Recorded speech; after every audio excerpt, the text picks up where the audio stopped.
kaj lahko pričakujemo v knjižnici Medvode, glede na to, da je vendarle omejila delno svoje delovanje? Ja, knjižnica Medvode je skladno z zahtevo Ministrstva za kulturo zaprla svoja vrata v petek zvečer. Po drugi strani pa so se prijazno odzvali, zato jim to res štejemo velik plus. Potrebo se je zavedati, da ta kriza ne bo trajala nekaj dni, ampak bo po vsej verjetnosti trajala nekoliko dlje. Da morajo ljudje imeti tudi možnost do tega, da kvalitetno ta čas preživijo, in ena izmed glavnih kvalitet je to, da imajo dostop tudi do branja. Zato sem hvaležen knjižnici Medvode, ki je kljub temu, da je zaprta, izvedla izreden program, kjer lahko ljudje na njihovo telefonsko številko gradivo naročijo in ga na stranskem vhodu prevzamejo vsak dan med 8 in 15 uro. Ravno tako lahko vračajo knjige pri stranskem vhodu, kot je to že nekaj časa v navadi. V primeru podaljševanja in tega pa so seveda na voljo tudi na telefonu. Tako da gre za en drugačen ukrep, kot so ga vajeni po širom Slovenije, neko dodano vrednost, za katero pa smatramo občina in tudi knjižnica, da bo v veliko podporo, predvsem na tako psihološko, našim občanom v prihodnje. Naj ne pozabim, naši sodelavci v knjižnici so zelo napolnili tudi vse knjigobežnice, torej tiste male hiške, malo večje kot ptičje hiške, ki so po občini. Ljudje tisto gradivo lahko, knjižno gradivo lahko vzamejo domov in ga tudi obdržijo.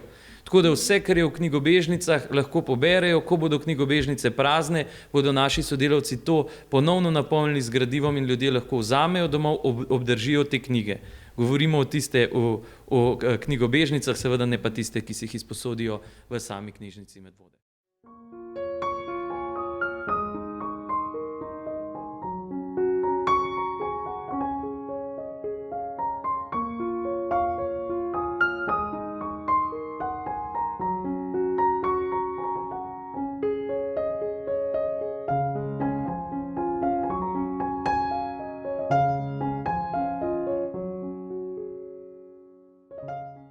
Z mano je pa tukaj, kot rečeno, Igor Podbrežnik, direktor knjižnice Medvode.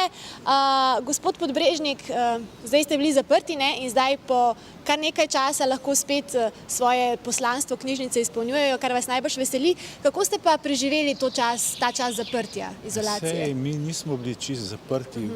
Mi smo pravzaprav... Samo fizično? Fizično smo bili zaprti. Mi smo že od samega začetka v sodelovanju s civilno zaščito občine Medvode omogočali torej ljudem doma, da so dobili torej knjige, ne? Pač pod pogoji, ki so bili takrat mogoči. Takoj potem, ko je bilo mogoče celo pripraviti izposojevališče brezstično, smo tudi to uredili, tako da praktično že nekje od začetka aprila smo nudili ljudem pač to duhovno oporo. Se mi je zdelo, kot da je knjižnica en majhen otok normalnosti v tistem podivjanem svetu, ki je takrat bil. Mi se moramo zavedati, da pravzaprav nihče od nas ni natančno vedel, kaj se bo še z nami lahko zgodilo. In takole moji sodelavci so pač, tudi vsi so bili, večina se jih je javilo za torej prostovoljce v civilni zaščiti. Nekateri so celo sodelovali v tej akciji, ko so starejšim občanom se nosilo na dom in tako da naša knjižnica je živela.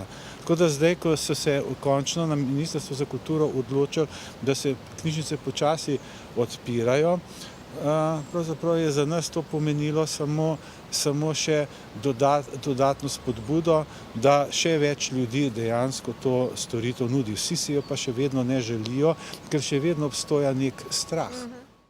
In tisto, kar v naši knjižnici zelo veliko delamo, je pa, da naša pravljičarka, gospa Mirjam Slanovec, praktično skoraj vsak drug dan doma, v domačem studiu, pripravi, ne bere, ona je igralka, ona pripoveduje. In na naši Facebook strani si lahko, in pa na naši spletni strani, pa na YouTube kanalu Knjižnice Medvode, vse to imamo, no. In si lahko ogledajo to? Lahko poslušajo, gledajo in tako naprej. Pa nas vabijo v svojo družbo tudi preko socialnih omrežij, predvsem na Facebook, kjer bibliotekarka Mirjam Slanovec prebira pravljice, recitira pesmi. Pozdravljeni! Povedala vam bom slovensko ljudsko pravljico Lisica in kozica. Gre pa takole. Nekoč je v lisičjo luknjico prišla kozica.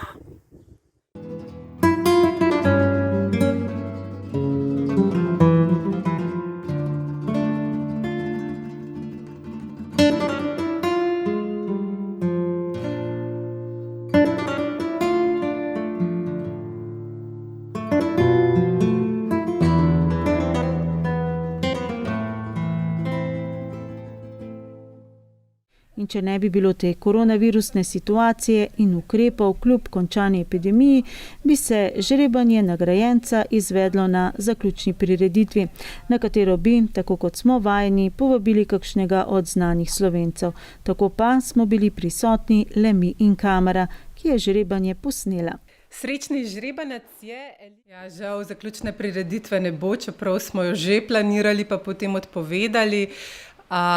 Bomo pa izvedli nagradno žrebanje. No, naj povem, da vsak bo dobil tudi priznanje, majčko in letos tudi knjigo, zaradi tega, ker so nam naši donatorji založbe donirale veliko lepih knjig.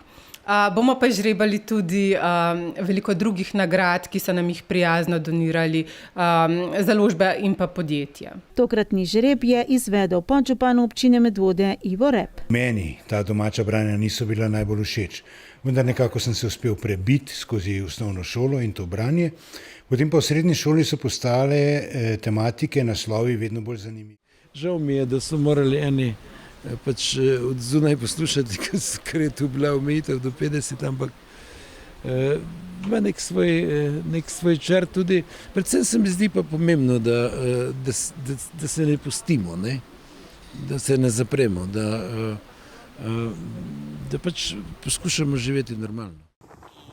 Ne boste verjeli, kozice nikoli več ni bilo v lisičji brlog.